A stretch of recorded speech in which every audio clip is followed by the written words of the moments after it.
फ्रान्सचे राष्ट्राध्यक्ष Emmanuel Macron मुंबईमध्ये दाखल झालेत। भारत फ्रान्स मैत्रीचा नवा अध्याय आता सुरू होणार आहे। आज या सगळ्या संदर्भात चर्चा आहे। मोदी आणि मॅक्रोन द्विपक्षीय चर्चा होणार आहे। फ्रान्सकडून 114 राफेल जेट्स खरेदी केले जाणार आहेत। संरक्षण, व्यापार, विकास, आरोग्य या सगळ्या क्षेत्रांवर करार केले जाणार आहेत आणि चर्चा देखील होणार आहे।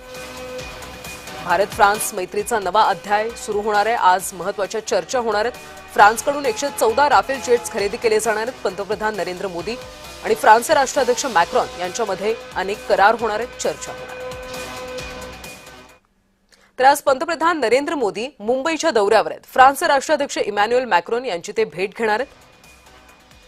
पंतप्रधान नरेंद्र मोदी आज मुंबई दौऱ्यावर आहे। आज संध्याकाळी 7 वाजता महत्त्वाचा कार्यक्रम आहे। नरेंद्र मोदी फ्रान्सचे राष्ट्राध्यक्ष मॅक्रोन यांची भेट घेणार आहेत। मोदींचा दौरा कसा असणार आहे पाहूयात। दुपारी 2:15 पंतप्रधान नरेंद्र मोदींचं मुंबईमध्ये आगमन होईल। दुपारी 2:30 वाजता पंतप्रधान नरेंद्र मोदी आणि राष्ट्राध्यक्ष इमॅन्युएल मॅक्रोन यांच्यामध्ये द्विपक्षीय बैठक आहे। संध्याकाळी 5 वाजता मोदी आणि मॅक्रोन यांची हॉटेल ताज इथं विविध कंपन्यांच्या सीईओंसोबत चर्चा। संध्याकाळी 6:30 वाजता गेटवे ऑफ इंडिया परिसरात इंडो फ्रान्स सांस्कृतिक कार्यक्रमाचं आयोजन करण्यात आलं। संध्याकाळी 7:30 वाजता मोदी पुन्हा प्रस्थान करतील। दरम्यान मोदींच्या मुंबई दौऱ्यामुळे वाहतुकीमध्ये 13 तासांसाठी मोठे बदल केले जाणार आहेत। दक्षिण मुंबईतले अनेक रस्ते आज वाहतुकीसाठी बंद असणार आहेत। अनेक मार्गांवर अवजड वाहनांना पूर्णपणे प्रवेश बंदी करण्यात आली। पंतप्रधान नरेंद्र मोदींचा मुंबई दौरा आहे आणि त्यामुळे वाहतुकीत 13 तासांसाठी बदल करण्यात आले। तर हे बदल नेमके काय आहेत पाहूयात। सीएसएमटी मार्ग, श्यामाप्रसाद मुखर्जी चौक सर्वसामान्य वाहनांसाठी आज बंद असणार आहे। फक्त आपत्कालीन वाहनांसाठी हा मार्ग सुरू असेल।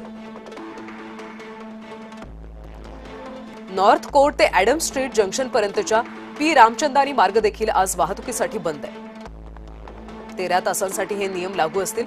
रिगल जंक्शनकडे येणाऱ्या वाहनांना शहीद भगतसिंग मार्ग, महाकवी भूषण रोड, बीके बोमन बेहराम रोडकडे वळवलं जाणार आहे।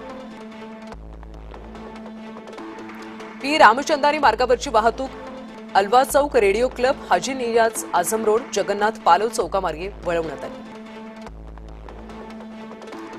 ॲडम स्ट्रीट आणि पी रामचंदानी मार्गावरची टॅक्सी स्टँड आणि बेसचे थांबे आज बंद आहेत।